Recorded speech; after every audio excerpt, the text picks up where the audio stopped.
pagi ini, pagi yang cerah, pagi yang segar. Kita masih diberikan oleh Allah umur panjang, alhamdulillah.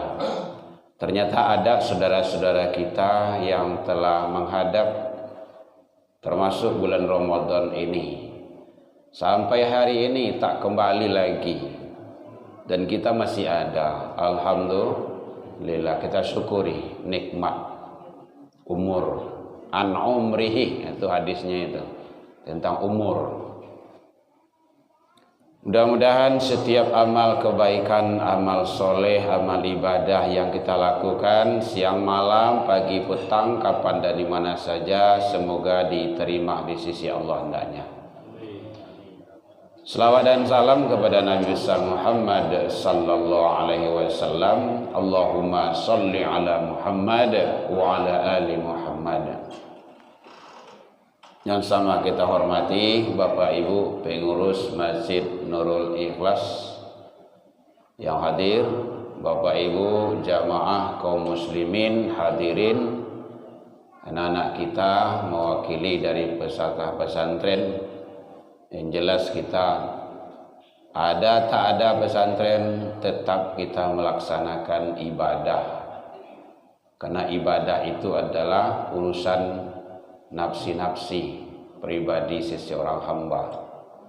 Bapak Ibu hadirin kaum muslimin rahimakumullah.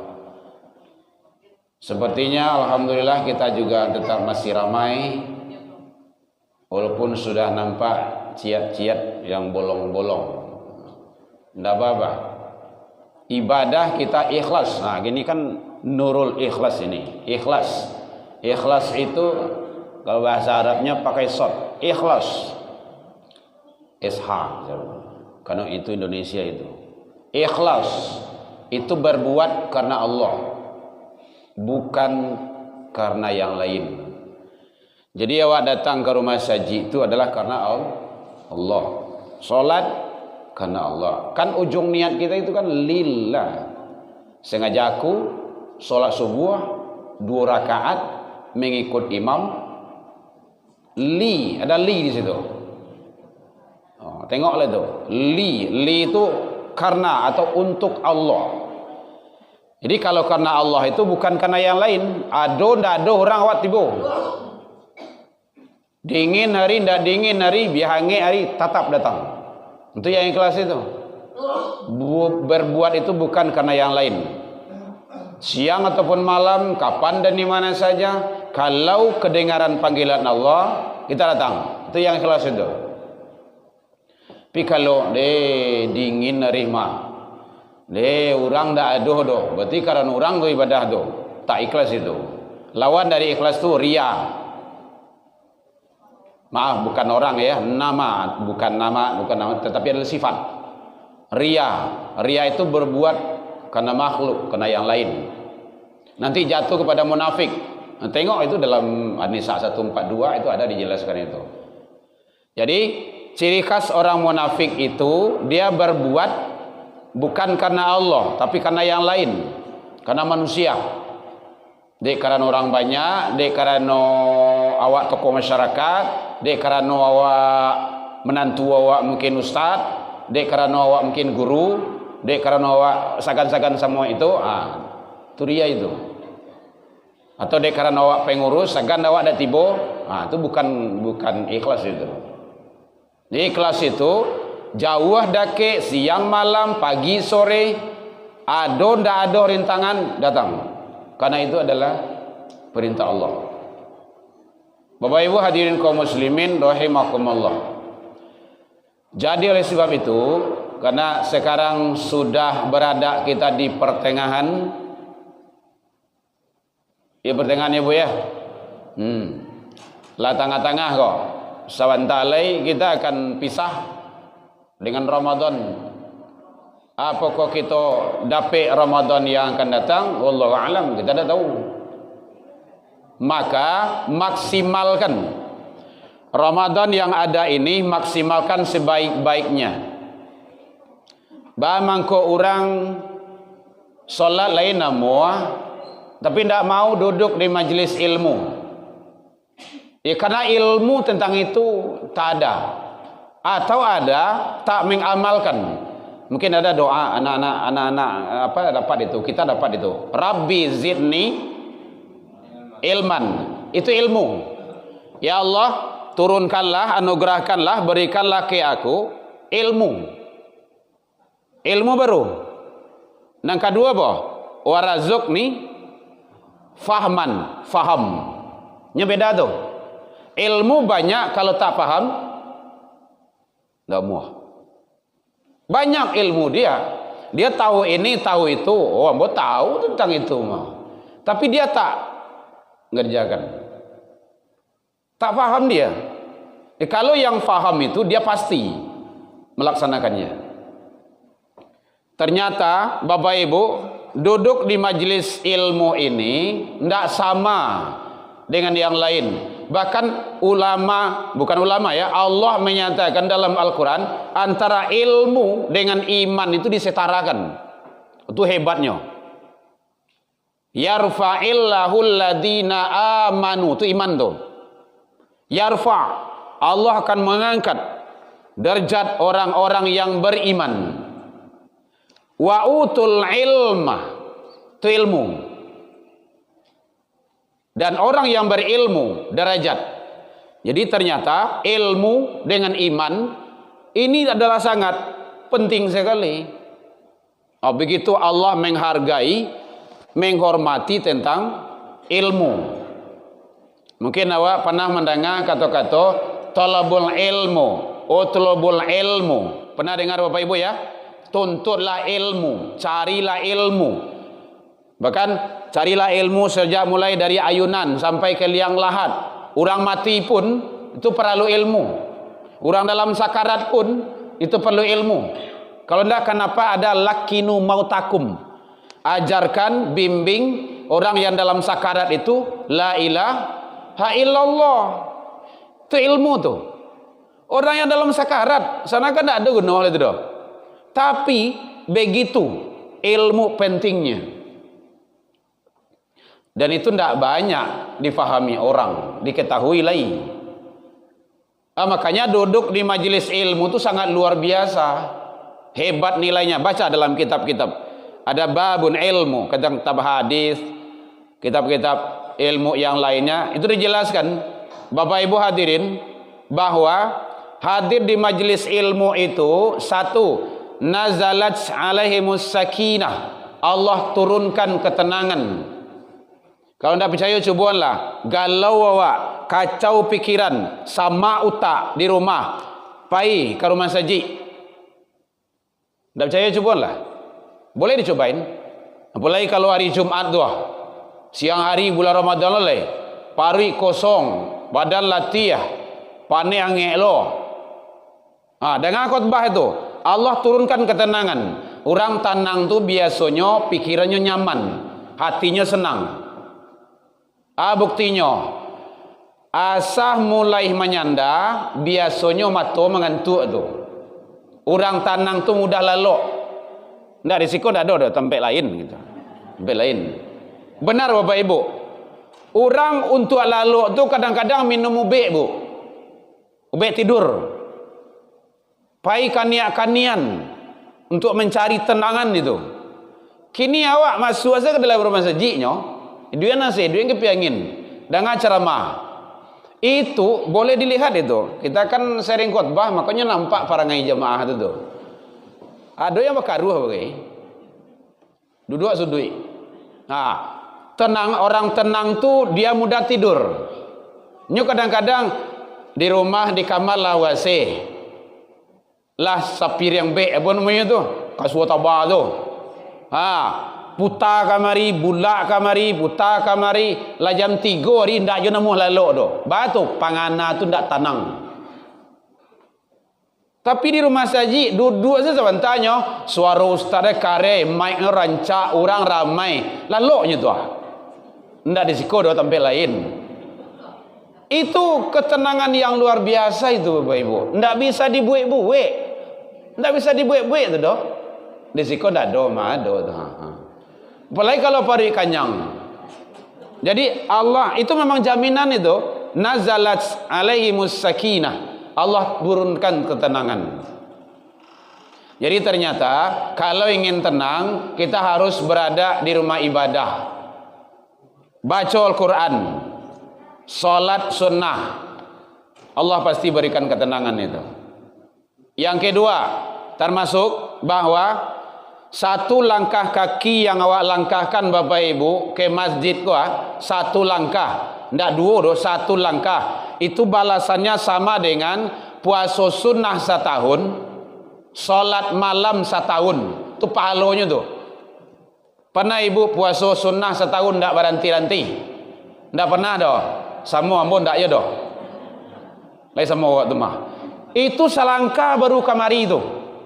Selangkah baru. Jadi kalau ada majelis taklim ibu-ibu datangi. Ya di rumah aja ada wirid datang. Ada wirid Ibu ya? Datang tuh. Jangan di rumah aja. Datang ke masjid ramaian. Karena pahalanya sangat luar biasa. Dan itu tidak didapat di mana-mana. Tidak sama je pahala pai ke kedai itu. Pai ke pasar tidak sama itu. Satu langkah. Berapa langkah Ibu? Ada Ibu etong tadi dari rumah. Beko ke pulang Ibu etong deh. Apalagi kalau ambo dari perbatasan coba Bali itu Belimbiang. Berapa langkah itu? Kalau melangkah tadi sedang elok Ibu bubar tu mah. Sedang itu lagi masbuk itu dia kan. Itulah putaran tuh kendaraan tuh. Jadi itu bagi orang yang beriman itu yang dikejar. Jadi bukan karena tidak ada orang wirid don. Jangan. Awak ibadah awak lurian gini kulai. Bukan karena lagi, tapi hanya satu-satunya karena Allah. Yang kedua, yang ketiga, orang yang hadir di majelis ilmu itu adalah bahwa dia sama dengan berjalan menuju surga. Man salaka tariqan yaltamisu fihi ilman. Siapa yang menempuh suatu jalan menuju majelis ilmu, ya masjid, ya musolla, ya surau, ya di mana saja, sahalallahu lahu tariqan ilal jannah. Allah telah bentangkan jalan menuju surga baginya. Jadi awak kini sedang berjalan menuju surga Bapak Ibu. Luar biasa. Dan itu tidak didapat di mana-mana. Ini kadang-kadang ada aja bagai. Di YouTube bisa saja. Bisa kami nonton. YouTube tuh tidak menjamin itu. Kalau ada paket, kalau tidak sedang nonton kok habis paket. Dan yang tadi itu tidak didapat itu dalam YouTube. YouTube awak kan duduk senyum, tidak melangkah, tidak berjalan doh. Jadi sangat penting bagi kita untuk memotivasi awak supaya awak rajin datang ke majelis ilmu. Majelis ilmu adalah selanjutnya, saya tidak hitung nomor lagi. Majelis ilmu adalah majelis para nabi, anbiya dan rasul, para sahabat, para khalifah, orang-orang soleh. Bapak Ibu, tak kala Rasul menyampaikan satu ilmu saja, itu mata sahabat tidak berkutik doh, mancali setaruh itu. Begitu. Dah sama jawab dah, bisa kadang-kadang sambil lalu, sambil menyandar, sambil monju begitu gitu kan. Di situ tidak ada tempat lain gitu kan. Di situ ada, tidak ada ngaku. Jadi oleh sebab itu begitu pentingnya majelis ilmu itu. Sangat luar biasa, apalagi sekarang teknologi udah banyak untuk mempermudah mendapatkan ilmu. Mic sudah ada di sampaian. Bapak ibu-ibu kini awak wirid datanglah. Sebenarnya itu tidak perlu doh. Ilmu tu didatangi, bukan mendatangi. Tapi di kini awak dalam masjid ada tempat, maka dibuatlah dalam tempat itu majelis ilmu. Itu luar biasa. Kalau orang-orang dulu, silakan baca riwayat-riwayat Imam Syafi'i, Imam Malik. Berhari-hari, berbulan-bulan mencari ilmu. Satu ilmu saja berbulan-bulan itu. Luar biasa. Oke, ini ada AC, ada kipas angin, listrik lah rancang, karpet udah bagus, Tapi tantangannya itu barik. Orang dulu cari tampek-tampek majelis ilmu. Kadang dia te tanah sebagai, dia te batu, lapi anda lu aduh doh. Lampu polai. Mungkin bapak ibu nanala agak bau muak, mungkin merasuan dulu di kampung dulu. Lampuan awak pakai dulu. Lampu cogok tu ibu tu. Ambo merasuan tu lampu minyak tanah tu, lampu jemborong tu. Siap mengaji tu ya bakara iduang dinyo. Apa cuki tu sekadang apa tu. Memang gitu. Kalau kini kau tinggal kadang main remote ni tu. Teknologi udah ada, tapi tantangan tu barik. Nah begitulah. Awak dulu ndak ada kek pergi mengaji doh, jauh.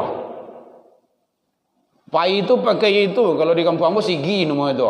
Batang karambi, daun karambi itu yang lakariang tu dikabek tu, dibakar. Itu pai itu. Nama itu.